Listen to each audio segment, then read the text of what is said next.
What it do, homies? We back with some more offending everybody because frankly the dude is hilarious and I need some more. Let's go ahead and shut up and turn it up. Drinking is great for like 4 shots. Every shot after is like saying the N-word in public. You might get away with a few, but eventually you'll suffer liver damage. Now, I didn't Yo, right out the gate with me. First off, you drinking a Heineken. Man, Heineken is a hit or miss for me. It's gotta be ice cold. Like ice cold. And I need to finish that fast because warm Heineken, it's disgusting. It's almost yeah, it's disgusting. The only beer that I can drink lukewarm will probably be Guinness because I absolutely love Guinness, even though that is pretty pushing it. But hey, yo, he said he said you can let off a few. I know some cats that won't even let you get the N word out. As soon as they see your lips forming, boom, knocked out.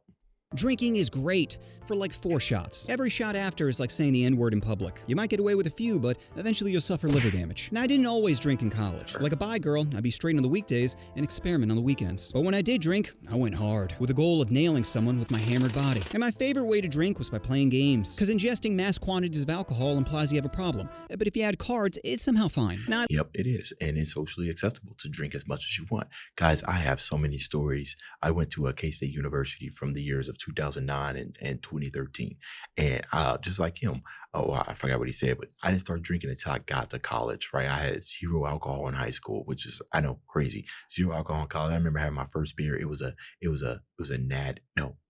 Blue Ribbon, Patch Blue Ribbon. That's what it was. That was my first beer. And it was all downhill from there. But depending on what he talks about, man, I got so many stories. because ingesting mass quantities of alcohol implies you have a problem. But if you add cards, it's somehow fine. Now, I loved most games, but the problem was they were too common. Every house had Pong, Kings, keg stands, but I wanted something that no one else had. So after doing a little research, I came across the greatest beer drinking game, Battle Shots, which was essentially Battleship with shot glasses. Given the term getting blasted, a whole new meaning. So I got some pizza boxes, mapped out a grid, added some flair, and bam! Had a beautiful Battle Shots board. Oh, that board brought so many positive memories. I can't tell you how many women I smashed from the opening line of, I bet you're trash at strategy games. And beyond women, it was great at making friends. There is no better bonding experience than competing over who gets drunk the fastest. Needless to say, I love the game, but when I graduated later that year, I knew I had to give it up. You can't binge drink in the real world without coming off as sad. So Yeah, and not only that, but depending on how prepared you are, right?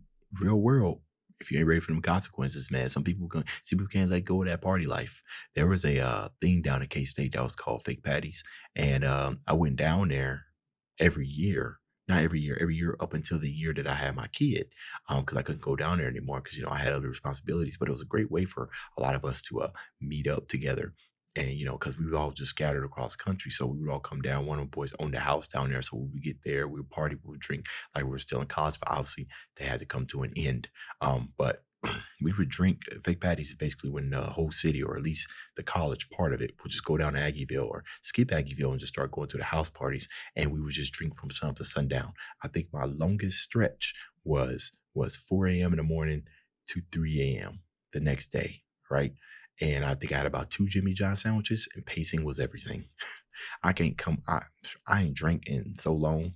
Experience than competing over who gets drunk the fastest. Needless to say, I love the game, but when I graduated later that year, I knew I had to give it up. You can't binge drink in the real world without coming off as sad. So I gave the game to my homie, saying I hope this brings you as much poon and friends as it brought me. Fast forward 6 months later, and I go back to campus to visit some friends. When I arrived, they had Battle Shots set up, being like, you want to play? I'm like, hell yeah. So we play a game, and as soon as it's ending, a bunch of people arrive. When they see the board, they're like, yo, let's play a tournament. And this is where I fucked up. You see, normally I just play one game, let alone multiple in a row, but because I had alcohol in my system, I was not thinking correctly. Yeah, it goes you into doing, you guys already know, keep that false confidence, right? That liquor courage.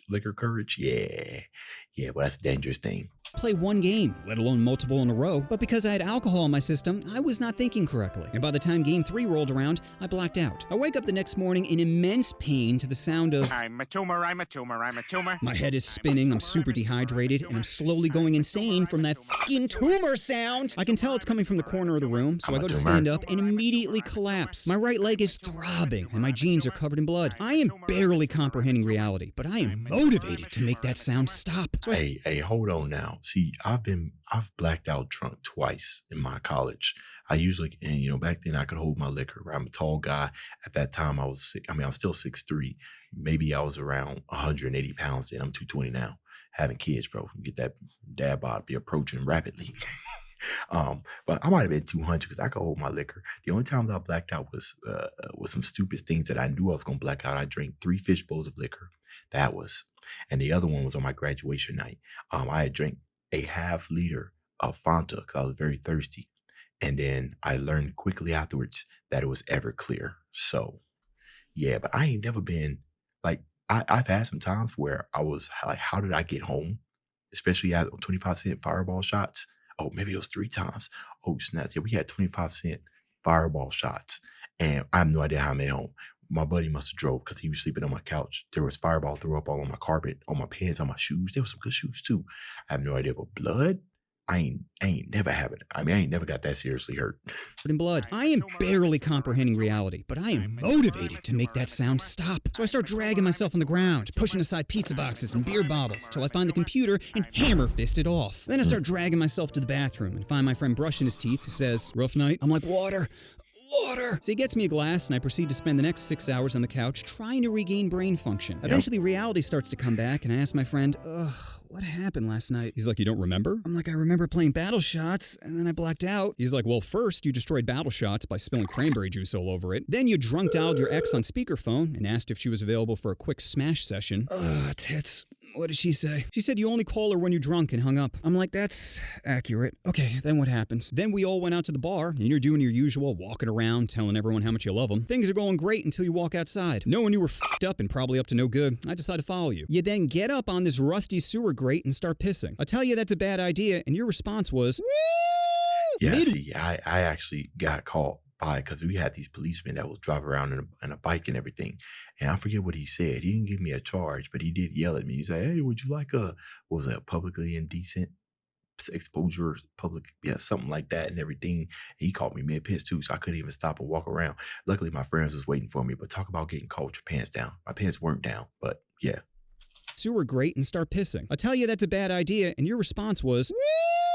Mid-woo, the grate collapsed and you fell in. I'm like, "Wait, I fell in?" He's like, "Yep, right in the sewer." And as I looked around me, I thought I was covered in dirt when I was actually covered in shit. Disgusted, I'm like, "Okay, then what happened?" She's like, "Well, I couldn't get you out and you weren't helping. So I went back into the bar and got a few people who helped drag you out. Then I put you on my shoulders and firemen carried you back to the house." I'm like, "Damn, dude, that's really nice of you. And I'm sorry to say this, but I think I destroyed your laptop." He's like, "What the f?" I'm like, "Bro, I was in pure agony and you played 10 hours of Peter saying I'm not a tumor? What do you think was going to happen?" He's like, "I should have left you in that hole." And the word hole echoed in my brain. I'm like, I gotta see this. So the next day I went to the alleyway and gimped my way to the sewer grate. And my friend was not kidding. There was literally a 7-foot concrete hole with blood still on the wall, probably from my busted leg. And I remember just being like, holy shit. If my friend wasn't here to get me out and I woke up in some Saw-like dungeon, I'd probably have a panic attack. I mean, I could barely drag myself to the bathroom the next morning, let alone Shawshanking myself to freedom. That's when I had the realization that alcohol is a cruel bitch. It's like Planned Parenthood of the mind, where it keeps aborting all your good decisions. That's why I decided to go with Plan B and just smoke weed instead. It's all, you know, sometimes good decisions are made.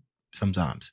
I remember one time when my roommate, he was studying architectural engineer, and I don't know anything about architectural engineer, but I do remember one day coming in when I was like super drunk, and he was working on a project. And I have a degree in 3D art and animation, and he was asking me something because he was designing something in CAD. And I remember sounding super smart, like, you know, saying I was giving him good advice about what he should do here, what he should do there, what he should do here. And then I said, "All right, see you later. I'll see you tomorrow." And I woke up in the morning, and he came to me, and he was like, "Man, you gave me some good ideas." He said, "What do you think about this?" And I was like, "Bro, I have no idea what I told you last night," and I couldn't summon an inch of whatever I said. So it wasn't necessarily a good decision, but sometimes your brain just be rapid firing some good stuff, man. myself to freedom. Like, there's some artists that challenged themselves to like make art while they was under the influence, and it came out like fantastic, right? That's when I had the realization that alcohol is a cruel bitch. It's like Planned Parenthood of the mind, where it keeps aborting all your good decisions. That's why I decided to go with Plan B and just smoke weed instead. It's all the fun of escaping reality without the fear of waking up as a Ninja Turtle. You still can. Kill it! Kill it with You still can. You know what you want to do? Oh, you want to push that subscribe button. Oh, push the button. Yo, hey, hello, bro. I already pushed it, but I didn't need that image. Anyways, I got way more stories. That'll end up being like a 50-minute video if I was to tell you guys everything that I've done in college with pictures. I'm a different man now. I'm a much different man now. Married, settled with kids. Anyways, that's the end of this video. Dave's out.